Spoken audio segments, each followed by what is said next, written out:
It's nice and snug. And what I did was I took the pins out of the hinges in the toolbox, the Halfords tool set, advanced tool set I had, and the two halves fitted fantastically in the drawer.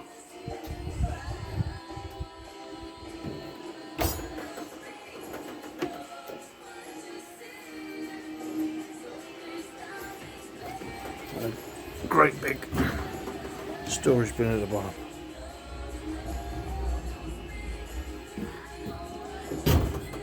Fantastic piece of kit, and cheers for Leo for recommending it.